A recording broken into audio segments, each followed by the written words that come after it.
ಅವರ ಸ್ವಯಂ ಸೇವಕಗಳಿಗೆ ಏನೇನು ಸುಳ್ಳು ಹೇಳಬೇಕು, ಏನೇನು ಬ್ರೈನ್ ವಾಶ್ ಮಾಡಬೇಕು ಅಷ್ಟೇ ಮಾಡ್ತಾರೆ. ಸರಿ, ಸಾರ್ವಜನಿಕ ಸ್ಥಳದಲ್ಲಿ ಎಲ್ಲ ಥರದ ಚಟುವಟಿಕೆಗಳನ್ನ ಅನುಮತಿ ಪಡೆಯಬೇಕು ಅಂತ ತಾವು ಹೇಳ್ತಾರೆ. ಕರೆಕ್ಟು. ಅದಕ್ಕೆ ಸ್ಟೇ ತಂದಿದ್ಯಾರು ಸರ್?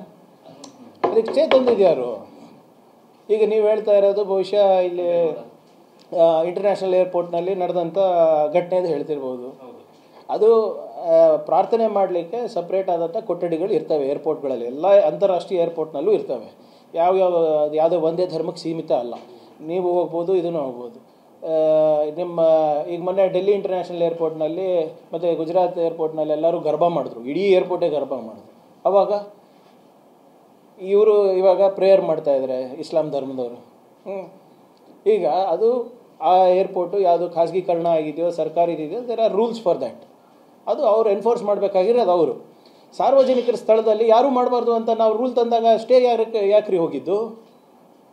ಇದೇ BJP ಅವರು ಏನಂದರು, ಧಾರವಾಡ ಕೋರ್ಟಲ್ಲಿ ಅದು ಇಂಟ್ರಿಮ್ ಸ್ಟೇ ಬಂದಾಗ ಪ್ರಿಯಾಂಕ್ ಖರ್ಗೆ ಕಪಾಳ ಮೋಕ್ಷ, ಸಿದ್ದರಾಮಯ್ಯ ಸರ್ಕಾರಕ್ಕೆ ಹಿನ್ನಡೆ. ಯಾಕೆ ಹೋದ್ರಿ ಮತ್ತೆ ಸ್ಟೇಗೆ?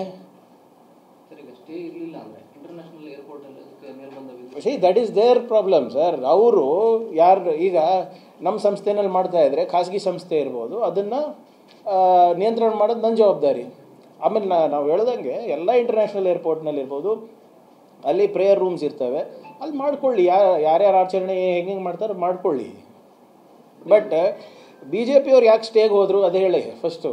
ನಾವು ಇದೇ ವಾದ ಅಲ್ವಾ, ಸಾರ್ವಜನಿಕರಿಗೆ ತೊಂದರೆ ಆಗಬಾರ್ದು, ಯಾರಿಂದನೂ ಕೂಡ ತೊಂದರೆ ಆಗಬಾರ್ದು. ಈಗ ಬೆಂಗಳೂರಿನಲ್ಲಿ ಪ್ರೊಟೆಸ್ಟ್ ಮಾಡಲಿಕ್ಕೆ ಅವಕಾಶ ಇದೆಯಾ? ರೋಡ್ ಮೇಲೆ, ಫ್ರೀಡಮ್ ಪಾರ್ಕ್ನಲ್ಲೇ ಮಾಡಬೇಕು. ಯಾಕೆ ಮಾಡಬೇಕು? ಆವಾಗಿಂದ ಚೀಫ್ ಜಸ್ಟಿಸ್ ಆಫ್ ಕರ್ನಾಟಕದವ್ರು ಏನು ಹೇಳಿದ್ರು, ಇಲ್ಲ ಇದು ಸಾರ್ವಜನಿಕರಿಗೆ ತೊಂದರೆ ಆಗ್ತದೆ, ಇನ್ಮೇಲಿಂದ ಈ ಪಬ್ಲಿಕ್ ರೋಡ್ ಮೇಲೆ ನೀವು ಮಾಡಬಾರ್ದು ಅಂತ ಹೇಳಿದ್ರು. ಕರೆಕ್ಟಾ? ಅದಕ್ಕೆ ಫ್ರೀಡಮ್ ಪಾರ್ಕ್ ಡೆಸಿಗ್ನೇಟ್ ಆಯಿತು. ಈಗ ನಾವು ವೋಟ್ ಚೋರಿ ರಾಹುಲ್ ಗಾಂಧಿ ಅವ್ರು ಕ್ಯಾಂಪೇನ್ ಮಾಡಬೇಕಾದ್ರೆ ನಾವು ಪ್ರೊಟೆಸ್ಟ್ ಮಾಡಬೇಕು ಅಂದಿದ್ವಿ ರೋಡ್ ಮೇಲೆ. ಈ ಆದೇಶ ಇದೆ ಅಂದ್ಬಿಟ್ಟು ನಾವು ಇಲ್ಲಪ್ಪ ಕಾನೂನು ಪಾಲನೆ ಮಾಡಬೇಕಂತ ನಾವೆಲ್ಲಿ ಮಾಡಿದ್ವಿ? ಫ್ರೀಡಮ್ ಪಾರ್ಕ್ನಲ್ಲಿ. ಈಗ ನಾವು ಅದನ್ನೇ ವಿಸ್ತರಣೆ ಮಾಡಿ ಇಡೀ ರಾಜ್ಯಕ್ಕೆ ತಂದರೆ BJP ಅವ್ರು ಏನು ಮಾಡಿದ್ರು? ಅವರ ಅಂಗಸಂಸ್ಥೆಗಳಿಗೆ ಅವರ ಚೇಲಗಳನ್ನ ಇಟ್ಕೊಂಡು ಹೋಗಿ ಧಾರವಾಡನಲ್ಲಿ ಇಂಟ್ರಿಮ್ ಸ್ಟೇ ತಂದರು. ಯಾಕೆ ತಂದರು? ಫಸ್ಟ್ ಅದಕ್ಕೆ ಹೇಳಿ, ಮತ್ತು ಅದು ಹಿಂಪಡೀಲಿಕ್ಕೆ ಎಲ್ಲ ಅವ್ರ ಮಾತೆ ಕೇಳ್ತಾರಲ್ಲ. RSS ಅವರು ಅಂಗಸಂಸ್ಥೆಗಳು ತಾನೇ ಹೋಗಿರೋದು ಸ್ಟೇಗೆ. ಅದು ವಿಡ್ರಾ ಮಾಡಲಿ, ಇಂಪ್ಲಿಮೆಂಟ್ ಆಗ್ತದೆ ಅದು. ಸರ್, ಅಂಥ ಸಂದರ್ಭದಲ್ಲಿ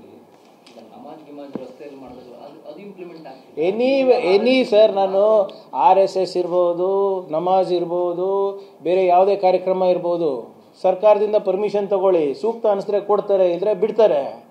ಅದರಿಂದ ಕಾನೂನು ಸುವ್ಯವಸ್ಥೆಗೆ ಧಕ್ಕೆ ಆಗ್ತಾ ಇದ್ರೆ, ಸಾರ್ವಜನಿಕರಿಗೆ ಕಷ್ಟ ಆಗ್ತಾ ಇದ್ರೆ ಕೊಡೋದಿಲ್ಲ. ಇಲ್ಲಪ್ಪ ಇದು ಮಾಡಲಿ, ಆಚರಣೆ ಇರ್ತದೆ ಅಂತ ಮಾಡಲಿ, ಯಾರು ಬೇಡ ಅಂದಿದ್ದಾರೆ? ಈಗ ನಾವು ಗಣೇಶ ಹಬ್ಬದ ಟೈಮ್ನಲ್ಲಿ ವಿಸರ್ಜನೆ ಮಾಡಬೇಕಾದ್ರೆ ಪರ್ಮಿಷನ್ ತೊಗೊಂಡೇ ಮಾಡ್ತಾರಲ್ಲ. What is wrong with that? ಈಗ ನಾವು ಅದೇ ಹೇಳ್ತಾ ಇರೋದಲ್ಲ ಸರ್, ನಾವು ಅದೇ ಹೇಳ್ತಾ ಇರೋದು, ನೀವು ಅದೇ ಹೇಳ್ತಾ ಇರೋದು. ಬಟ್ ಇವ್ರು ಯಾಕೆ ಸ್ಟೇಗೆ ಹೋಗಿದ್ದಾರೆ?